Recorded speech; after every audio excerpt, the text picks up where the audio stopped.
Here, John. I can't walk in the front door anymore. I'm not putting up with that. It's ridiculous. Hey, I think Ohio State's going to be #1 in basketball. And I spent a big chunk of yesterday with Ohio's greatest politician, Gordon Gee.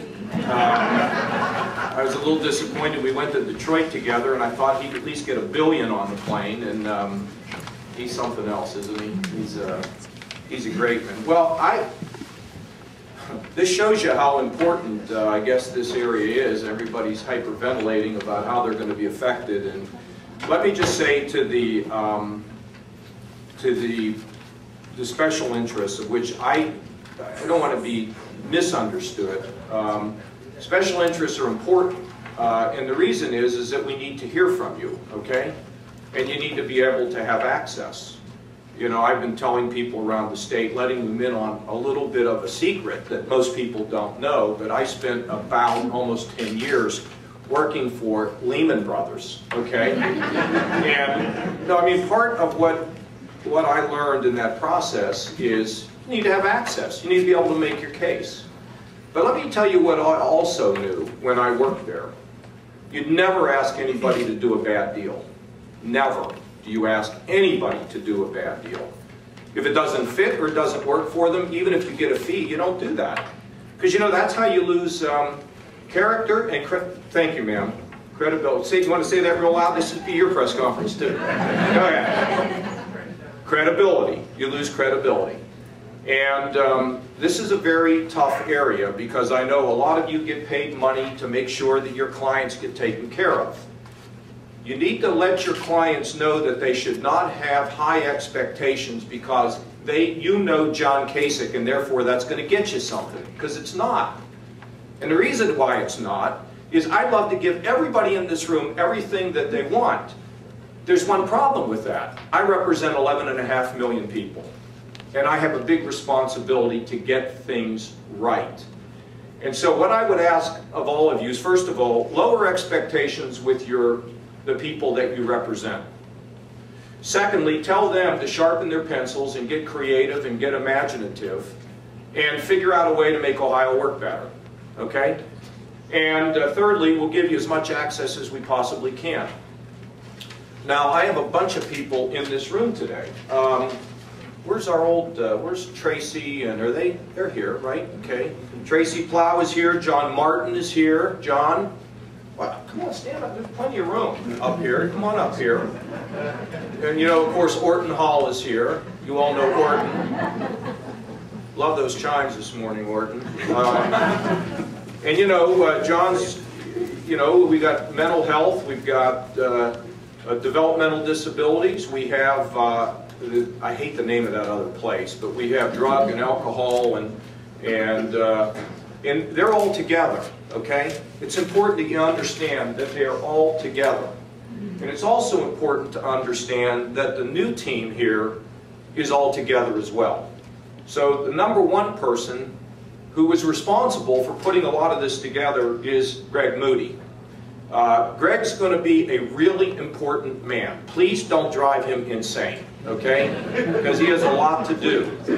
Now, Greg and I actually worked together in the 90s when I was a Budget Committee senior member, then the Budget Committee chairman, and Greg worked on Medicaid. And I think we made a lot of progress in Washington at the time, which was to make sure that the most vulnerable are handled, but that we gave ultimate flexibility, or more flexibility, to the states.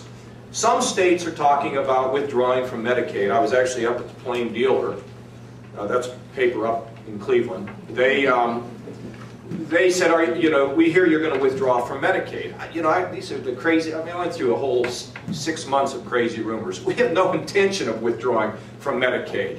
And one thing you should all understand is during the '97 budget agreement, I was a vocal supporter in a room with a handful of us that created the CHIP program, the Child Health Program. I was there. I was warned by the way, by one of my colleagues that it was a big mistake, because once you put it in for people that found themselves in the crack, there'd be a political debate about expanding the income level, which is exactly what's happened, which is exactly the opposite of what the purpose was. The purpose was to fit those people, fix those people right in the middle. And so Greg was over there at that budget committee. I think we did very good work. I think our programs on both welfare reform, of which I was a part but not the driver, and our efforts to try to improve Medicaid, I think, brought significant improvement to the overall system. I'm really honored that Joanne Davidson has been a very big part of this. You know, every once in a while in this job, I have wanderlust.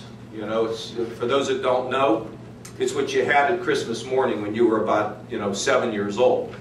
And I look around the room and I've got Joanne Davidson, the former Speaker of the House, being as engaged and involved to help us build this team as anybody. And she and Greg worked together for a significant period of time to assemble a group of people who could work together, who could be involved in what I like to call health transformation.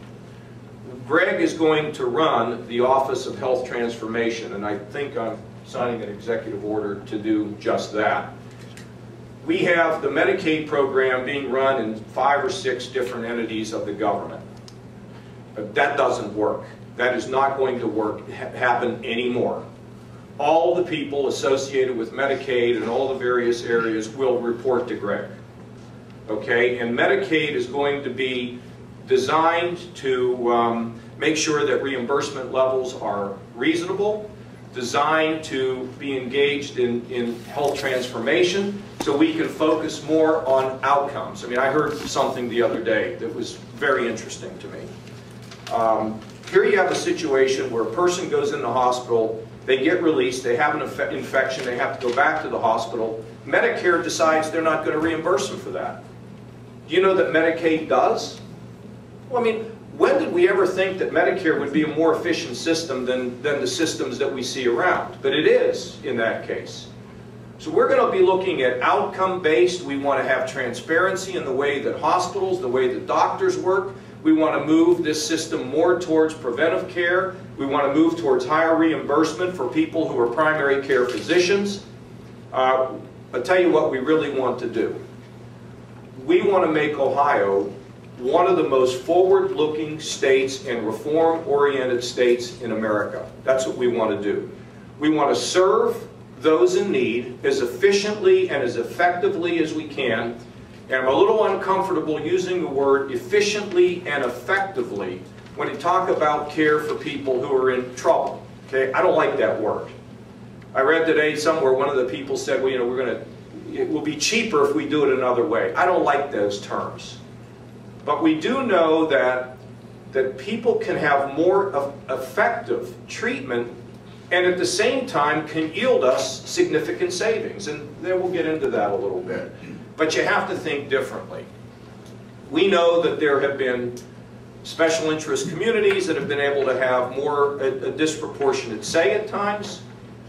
But we don't intend to allow that to continue any longer. We intend to look at results. We intend to be evidence-based. This is all good, isn't it? Did you ever expect it? You didn't expect that I was going to be operating this way, did you? I'm a little surprised. I don't know why. What did people think we were going to do? So this is an exciting time.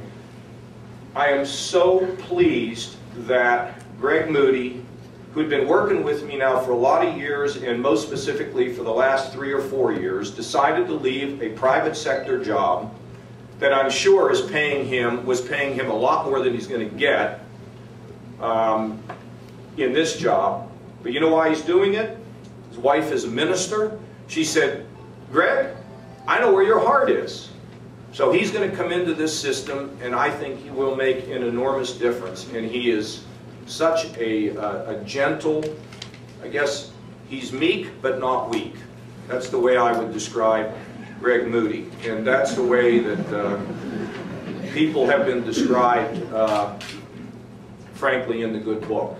Meek but not weak. Very important distinction. We've got Dr. Winslow here today. He's going to be our director of the Department of Health. tremendous character, team builder, respects life. He believes in things like the medical home. He is, a guy who has a very successful private practice, and he's decided to come in and be our director of the Department of Health. Now that is not an easy thing for somebody who is a private practice doctor to do, because he knows that Greg is going to have a lot of say, but he's going to work as a teammate. If there's anything, as you've heard me say, I have one daughter that wants to be a president and another daughter that wants to be a doctor, and we're supporting the doctor.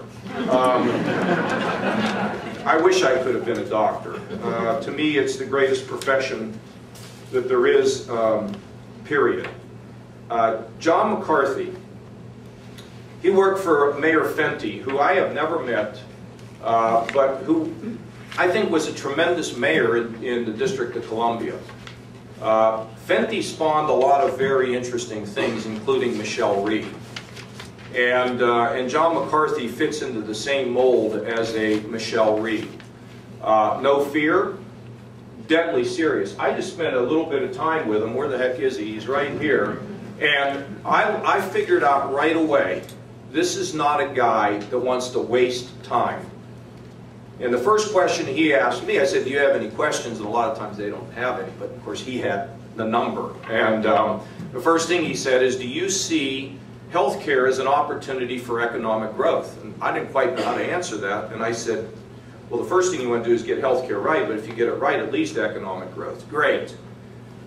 He was a very reform-oriented person in the District of Columbia, and he's moving his family here. It's pretty cool. And he will work hand in glove with Greg to make sure that this Medicaid program, both from an IT perspective and from a reform perspective, is carried out. And then we have also Bonnie Cantor Berman. She spent, how many years at Ohio State, Bonnie? About 20. 20 years at Ohio State. She is involved in a transformation of long-term care, making sure that our long-term care systems represent real quality for us, for our mothers, our fathers, our grandparents. She's a person that, she's an impact player. I mean, she is a person who will come in, and she scares me a little bit. She's that impactful. She's a very determined woman. She lives in Gahanna, but runs this national organization and has impeccable credentials and an impeccable record. So, with the Department of Health, the Department of Medicaid, Greg Moody at the Health Transformation, with Bonnie, with Tracy, John, and Orman, we, I think, have assembled a team of people that can transform the way that healthcare services are delivered through the government. And we also believe that because of the power of the government and the dollars that we operate, that we can use that as a leverage to assist the private sector in terms of driving reform on outcomes, on payments.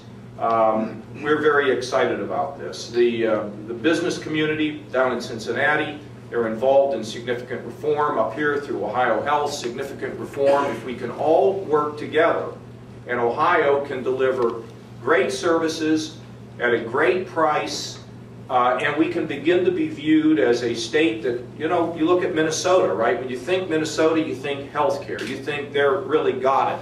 Wouldn't it be great if we could get Ohio into the top 5 of the states in the country where people say they really get it? Because not only will it help to serve the public and the patients and people that need the coordinated care, but at the same time it will make us a very, very attractive place economically, and that's what a large part of our mission is all about. So without any further ado, Greg.